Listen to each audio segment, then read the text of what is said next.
Monkeys Fighting Robots Nation. How you doing? Matt Sardo. And we need to talk about Immortal Thor #1. If you're watching this, it comes out today. It's Wednesday. It's Wednesday. It's New Comic Book Day. And to say that I am a Thor fan, is an understatement. I was there for Adventures in Babysitting. That movie. I made my mom look everywhere for that Thor helmet. If I had that Thor helmet, man, I think my whole life would have changed. I think it would have changed a lot. I don't know where. I don't know where I would have been, where I would have gone. But if I had that Thor helmet, oh my God, I would have done. It'd been amazing. Immortal Thor #1 drops. Okay, man. If we're talking about being a Thor fan, Thor's got a complicated history. It does. It's complicated. And once they ended the original series, it basically progressively got more and more complicated. The reboots, the restarts, everything that's going on here and there, where Thor is, who Thor is, and what makes Thor, has just kind of just been retreaded here. So when you get a #1 book and a relaunch or whatever you want to call it, and I think this is going to be the new norm for comic books or for the big two, is you're going to see these relaunches happen every 24 issues. That's going to be a whole nother thread for me. Another video will be that, but it just makes sense. You get 4 trades out of that. You get, and then you relaunch it with a #1, you get the boost in sales, and you bring people back in from there, and you go from there. But man, it's tough being a Thor fan, I think, because you hit a point where it's more of a concept than a character. I mean, once Thor went out of the Donald Blake era, and he had Eric Masterson, and then, I even think about later on, Thor running into Donald Blake later on, and all the different things, and I don't mind the Hammer turning other people into Thor. I have no problem with that at all. I'm not saying that at all, but the Odin's son Thor and everything else, and the concepts of Thor that have happened, it gets pretty complicated to just be a general fan and being like, hey, I want to read Thor. What do I do? You have Immortal Thor #1 written by Al Ewing with art by Martin Cocola. Matt Wilson drops the colors. Joe Sabino is the letterist on the book. This issue reminds me of 70s Thor. It's got that kind of fantasy element, but then also Superman. There is a huge Superman element in this book, in a feel. And then I got all the way down to the letters page. And this is where it really hooks me on Thor, or Immortal Thor by Al. It's his letter page. And he talks about his first meeting of Thor and happening at Secret Wars. And he's like, one is that Thor shouldn't be like other heroes. He should be more. He should shatter mountains, stand in the thunder that kills, turn back ancient winters, defeat death itself. And the other is that I like him best when he smiles. That right there gives me goosebumps right there. Thor smiling is epic. It's just pure Thor right there. When he's like, oh man, I gotta fight this insane army of evil, and I'm just gonna start wielding my hammer and doing my things, and I'm just smiling as I take everybody out. And it's pure joy. And there's one. Okay, this issue is 48 pages long. It is an epic comic book. It sets up an epic story, and I felt like I read a really good book at the end. Like I was like, oh, I actually put some work in. Did some reading, and I read Thor, and it was really good. And I enjoyed it. And I enjoyed all the things that come with reading this Thor book. And since it's this huge epic like story build up, I'm like, okay, where do we go from here? What meaning or what weight does this story have? And this is baggage that comes with the big two. I can't just read the book and just to read it. I got to be like, okay, does this mean anything? Is there any implications to it? Are they going to reboot it 24 issues from now? Like, that's the problem I have with this. You know, seeing Thor in a sort of older or original costume is kind of fun. Not overcomplicated costume. Is good, but I'm like, okay, what does this story have? And for me, the first issue is a Thor comic book. He comes out guns blazing, comes out arrogant and pompous, and has a little bit of wisdom in there, but is still like, I'm a warrior. I'm just gonna punch things until they fall down. And that's what's really good about Thor is that's kind of the machismo of Thor is awesome, and then he also gets knocked down for that machismo. So you have a balance of that. I mean, I could just talk about Thor forever. And I'm already looking at the clock. And we're already 7 minutes in this review, and I really haven't talked about it that much. But I enjoyed it. I enjoyed it a lot. It's the other baggage that I bring to the table that I try to like. That's the problem with being a fan of something is you bring in elements of like history, and I'm like, no, trying to push it away. And I try not to review books that I have closeness with. I try to, because I don't want to bring it down because this is a really good book. It's a huge book. Because, okay, here's an example of my baggage or the history of people that have worked on Thor before. Joe Sabino is the letterist on this. And there are some special effects lettering in there. And I'm like, oh, man, this is no Walt Simonson.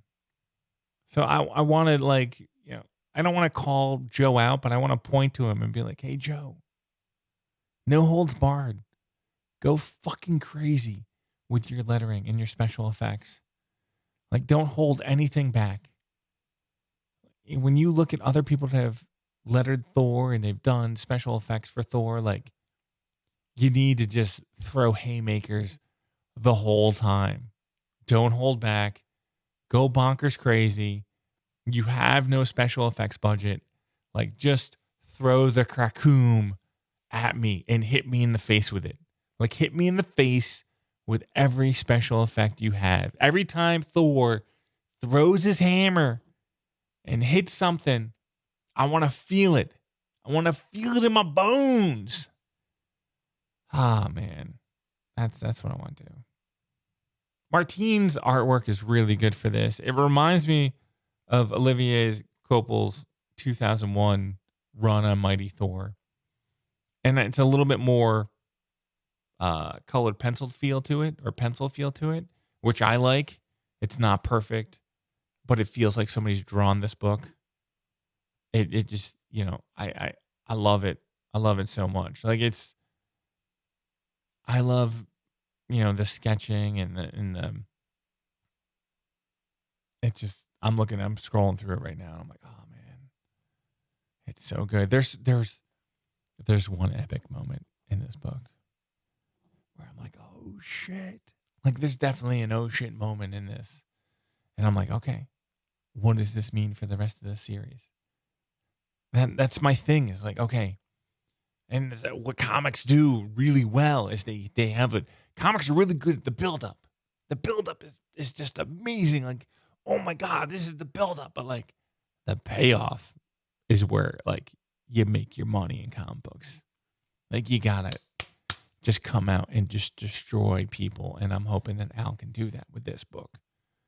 I'm really hoping that Al can just take it to another level. Like he's introducing some amazing concepts that I'm really excited about.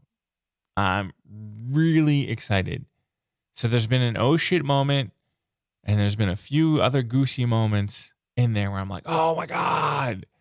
Like this is Thor. This is what Thor does. This is everything I feel. I'm feeling this. I'm feeling this book so much. Loki? I don't know. Loki, it's where I get really confused on Thor history and what happens to Thor's when Loki shows up. Because I'm like, I don't know who you kind of look like the guy, but you don't look like the guy, but you might look like the guy. Are you the guy? Could you be the girl? I don't know. Could you be they? I don't know. I don't know what's going on here. But it's awesome. It's really good. Loki, I think, is a huge amalgamation of everything that Loki's ever done in the past. And it's the most brilliant way to handle a character now is that you could just, I don't know, it's Loki. We could just kind of just give him a name and draw him however way we want. And as long as he's a trickster, we're doing good. And I think that's pretty amazing that the evolution of Loki in Marvel Comics, I think that's pretty good and awesome. But yeah, the Superman element with Thor's is really good. There's a scene in here where Thor takes on some low-level villains to save some people. And then he's hanging out with the people that he saved afterwards and partying. And I was like, oh shit. I want to see a whole entire book of Thor just hanging out in the seedy part of New York City or whatever city you want to plant him in. And him just kind of saving people from low-level heroes and just drinking with them afterwards, telling stories and defending the people that need to be defended. Giving a voice to the voiceless.